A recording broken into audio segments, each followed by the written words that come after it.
Hello, Chuck. How you doing? This is Chuck Flashhead, Neftali. Neftali.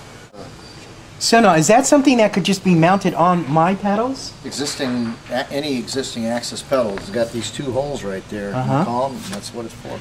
All the Axis. Great. You just don't notice. That's really cool. Well, those holes in particular are for, expressly for the trigger box. And the spring rocker slides off. You slide the spring rocker off, and you slide the detonator on. Actually, I'm making a bunch of detonators right now, but it just slides on ahead. So cool. It's like a bullet. Down there. Wow. And they got a nylon tip so that it doesn't gouge a hole in the top of the stainless steel, which is sitting in that box right there. And this latest generation of these things, we've actually made this little wafer right here about 15 thousandths thinner than it used to be. That's how thick it is. Wow. And the 15 thousandths made a big difference as far as the triggering is concerned and the amount of power I think it's it bigger. puts out. Great. We manufacture all the little parts, things like this. Somebody sat at a lathe for days and making these things. Here at your factory? Oh yeah, we make them all right here. It's on the other side. All of our machines are over there. I saw that. So, like I said again, every single part is used from those sheets. This right here, that shape right there, is an extruded piece that we have custom made for us, and it comes in 12-foot bars. And we've got a shop that we contract with that saws it into 1-inch pieces. So what we get is a raw bar cut into these pieces, and then we put all of the machining into them. Oh, right. Cut all the holes. Solid. Solid. Super cool.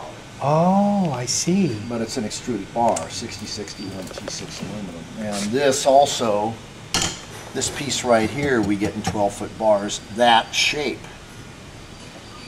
And then we do all the machining, cutting the holes, threading, tapping, and all the rest of it, assembly. And I love the process. There's two other pieces. One of them is, I can probably get it over here. Right here is another one. That piece is all one piece. It comes in that shape in 12-foot bars, and then we have it cut in 1-inch pieces, and then we do all the machining on it. I figured at one point that we were paying about 26 times what our competitors pay for labor. 26 times. Wow. So, we've got to figure out ways of saving money, and in this particular case, by having an extruded bar made out of this stuff, instead of having a solid piece that we machine all this stuff off of, now we're saving that aluminum right there. So we're not wasting as much aluminum or scrapping as much aluminum making this. And this piece right here, that's one positive part of it. But the second positive part of it is that we get an extremely consistent part. Yeah. That piece is consistent every time. That piece is consistent every time. So, we're making better and better products, trying to save a little bit of money to compete, but, and obviously saving a little bit of aluminum. And, this piece right here also used to be two pieces. That was one piece there, and then this was one piece here, and then it had a couple of screws that went down to hold it together. Now, it's all one piece, and it, obviously is easier. But like I said, it's more consistent. It's a better quality product. So a little bit at a time, we'll figure out a way to get a Ferrari. Well, you're really on your way. There's nothing out there that's competing with your pedals. There's nothing. Well, I play on a lot of pedals. They like to swipe an idea here and there. Some of those guys, and we have a very simple pedal. We keep things very simple. The dynamics of this pedal are extremely simple, and you know, we machine our parts. Other guys don't do it. They're not willing to do it. They're trying to be a manufacturer in the United States is It's rough. it's almost impossible. It's almost impossible when you're dealing with China and Taiwan. But you know, I've sort of kidded with some of my business associates that I'm going to stay here, be real stubborn. We're going to stay here in the U.S. and make these products until the U.S. becomes the next third world nation for cheap labor, and by God, we'll already be here. Yeah. Yeah. How's that for sarcasm? Yeah, well, I like the way you think. What's that behind not putting your product in the stores?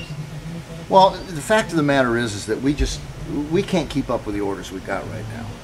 Okay, we've doubled the size of our operation in the last year and a half, and we started in 1998 with 2 CNC milling machines. We've got 5 of them now, and we can't.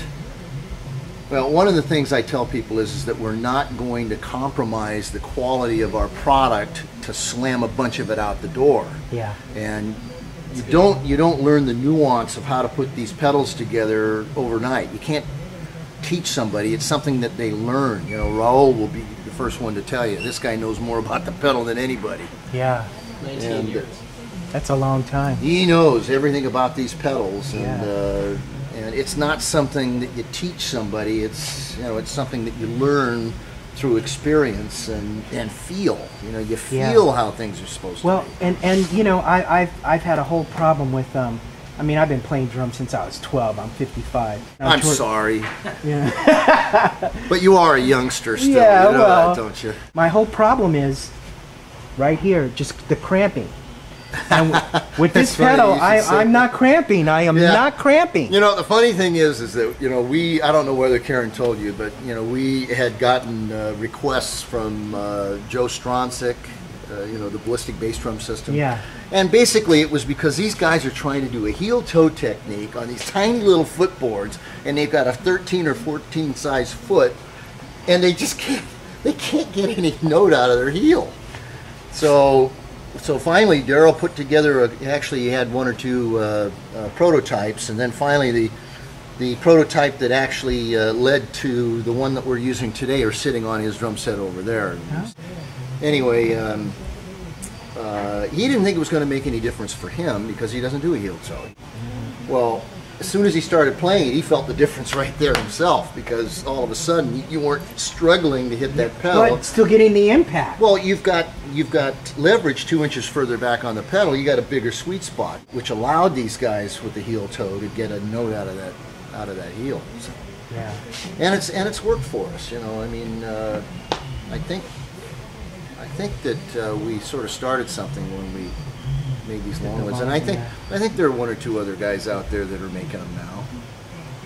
I get a lot of complaints from people, you know, about, well, you know, I ordered it 3 weeks ago, I ordered it a month ago, you know, I want my pedal. But, you know, what would they rather have? Something that we throw out the door that doesn't work properly, or something that they can rely on for, you know, 5 or 10 years or 15 years? We got guys that have some of the original 200 pedals that were made, you know, and the first 20 pedals made. Every once in a while we see in here for a tune-up. Yeah, I was at the Montreux Jazz Festival, and they saw that pedal, and they'd never seen one before. It disappeared on me. Yeah, Daryl was telling me that actually before Karen and I got involved with the company, he had a bunch of these things at the NAMM show, and I think he brought 20 of them to the NAMM show, and 18 of them disappeared. Oh, really? But this is an interesting little thing right It here, is. because it allows you to tilt the top cymbal as well as the bottom one. I know, that's great. That is That's, super cool.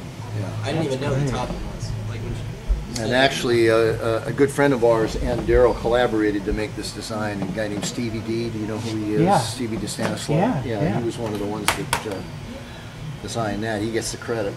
Wow. But you know, we're here. We're not going away.